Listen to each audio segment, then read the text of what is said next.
আজি প্ৰধানমন্ত্ৰী ডাঙৰীয়াই যি আমাক ৰেচন কাৰ্ডৰ জৰিয়তে যি সুবিধা দিছিলে আৰু সেই সুবিধা আমি পোৱাৰ পিছত বহুতে আয়ুষ্মান ভাৰতৰ কাৰ্ড আমাৰ পোৱা নাছিলে আৰু সেইকাৰণে আমি ৰিলেক্স কৰি পেলাই আগতে NFSত যিসকলৰ 1 লাখ টকা ইনকাম তেওঁলোকে সেই ৰেচন কাৰ্ড পাইছিলে আমি কেবিনেটত সেইটো ৰিলেক্স কৰি আমি প্ৰায় 4 লাখতকৈ যিসকলৰ তলত ইনকাম তেওঁলোকক আৰু লগতে পেঞ্চনাৰ চতুৰ্থ বৰ্গৰ যিসকল পেঞ্চনাৰ যাৰ 4 লাখতকৈ কম ইনকাম তেওঁলোকক আমি ৰেচন কাৰ্ড দিয়াৰ আমি সিদ্ধান্ত গ্ৰহণ কৰিছোঁ আৰু এই ৰেচন কাৰ্ড হ'ব প্ৰায় 40 লাখ ৰেচন কাৰ্ড আৰু ৰেচন কাৰ্ডৰ লগত আয়ুষ্মান ভাৰত একোখন কাৰ্ড থাকিব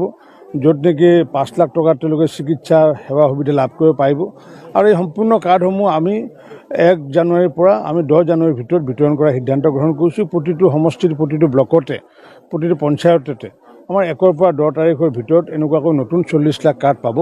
আৰু এই ক্ষেত্ৰত আমাৰ এই ব্ৰহ্মপুৰতো আমি দেখিছোঁ যে প্ৰায় 12,000তকৈ অধিক নতুন মানুহে কাৰ্ড পাব আৰু সমগ্ৰ অসমত 40 লাখতকৈ অধিক কাৰ্ড হ'ব আটা কথাটো এনেকুৱা যে য'ত আটাৰ প্ৰয়োজন থকা বুলি আমাক ডিচিসকলে জনায় তাতহে আমি আটা দিছোঁ আৰু আটাটো হৈছে কি ফ্ৰী নাপায়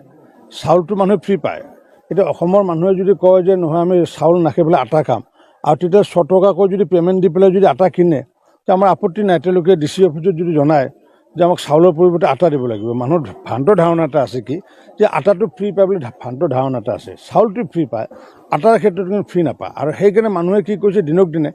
আটাটো এৰিবলৈ ধৰিছে যাৰ কাৰণে বহু জিলা উপায়ুক্তই আমাক ৰিপৰ্ট দিছে যে আমাৰ এই জিলাত মানে আটাৰ প্ৰয়োজন নাই আটাৰ সলনি আমাক চাউলটোৱে দিয়ক কাৰণ নহ'লে কি হয় তেওঁলোকে চাউলো কম পাই থাকে কাৰণ যদি আমি আটাটো দিওঁ আটা যদি 6 কিলোকৈ দিওঁ তেতিয়াহ'লে 6 কিলোকৈ চাউলটো কম পাব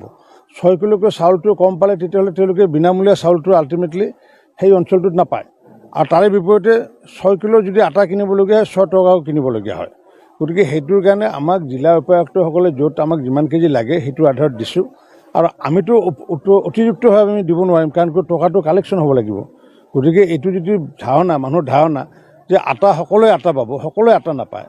চাউলৰ পৰিৱৰ্তে আটা পাব অন দ্য কণ্ডিশ্যন তেওঁলোকে পে'মেণ্ট কৰিব লাগিব 100 টকা পে'মেণ্ট কৰিব লাগিব চাহপাতৰ ক্ষেত্ৰত মুখ্যমন্ত্ৰী ডাঙৰীয়াই কৈছিলে আগন্তুক দিনত যে